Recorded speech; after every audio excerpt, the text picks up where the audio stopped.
So I do want to talk a little bit more about leaders' responsibilities when their units come under stress. So let's just dive into that even a little deeper than we have maybe up to now.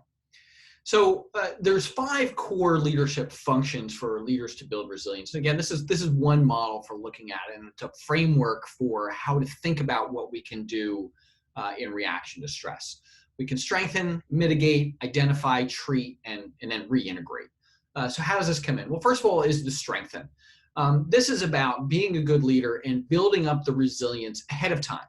Your actions as a leader start the day you take command. Your first moments were meeting your sailors and Marines. You are starting to strengthen them for resilience. You are starting to build the kind of culture that you want. You're starting to establish the group norms that you expect. You are establishing yourself as a leader, and you are building resilience right from the get-go. And this is important to lay as a foundation for when stressors start to impact the unit. Next thing you want to do is mitigate. And this is about looking forward, removing unnecessary stressors. There are a lot of unnecessary stressors in the Navy and Marine Corps. There are a lot in life.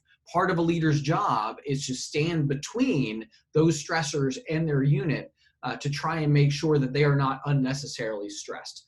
Sometimes this means proper planning. Sometimes it just means good leadership. Sometimes it means standing up to people. It means helping people and coaching them and delegating properly. All of the leadership things that you have to do all come into this idea of removing unnecessary stressors. Again, adequate sleep and rest is an important part of this. Conducting after-action reviews, especially after a stressful event, but even on a regular event, so that people get used to talking to each other and talking about things that have happened. And then the next step is really identifying, right? So we're strengthening and we're doing these mitigating factors, but we also really have to be observers. We have to be observers of our sailors and Marines and our unit as a whole and of ourselves. Know the stress loads that our folks are under and start to look for their reactions and the possible signs of being in a reaction, injury, or illness zone. This really is up to the commander to pay attention to this and then to treat when those stress loads get to be too much and people start to come under stress. Certainly restoration is an important part of this. I remember just a quick sea story. When I was a division officer many years ago, we were under a huge deadline. We were all feeling a lot of stress as we were getting ready to get underway over the course of a month, and we were fixing things and they were breaking, and we were just working 17-hour days, 7 days a week.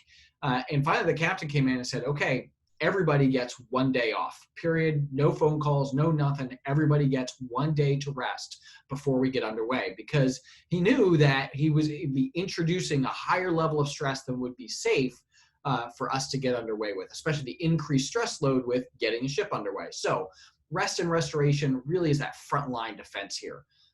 Helping other sailors, bringing in other sailors, bringing in your master chief or your chief petty officers, bringing in chaplains, bringing in medical, and then trying to reintegrate a unit that is, or a person that is experiencing stress back into the command. So trying to keep the unit together after a stressful event is very important.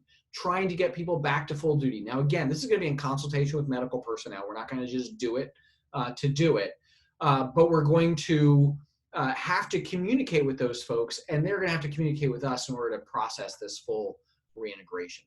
So this is kind of a framework for thinking about, to keep in front of mind when we think about how we deal with stress. Just a quick reminder, the stress continuum, ready, this is kind of our natural place. And then when we get a stressor, we go to reacting, to injured, to ill, with increasing direness involved with that. And then I want to show you this slide too, these 7 C's of stress first aid. Absolutely appropriate to learn these parts of first aid. You will learn throughout your career, and if you haven't up to now, you learn about first aid and what we can do if someone is physically injured. These 7 C's give us some ideas of what we can do when someone is mentally injured, when we're first seeing those signs of stress. So these 7 C's, they fall across 3 types of aid. There's continuous aid, right? All the time, we're assessing, we're observing, we're listening, we're checking. We're coordinating to get help, obviously, especially as officers, as part of our job to make sure we do this coordination. The primary aid is getting somebody to safety, getting them out of that situation that is causing so much stress, and then helping them to calm down, to get back to that place of mindfulness, to understand what's happening to them, to be able to think instead of just having a reaction.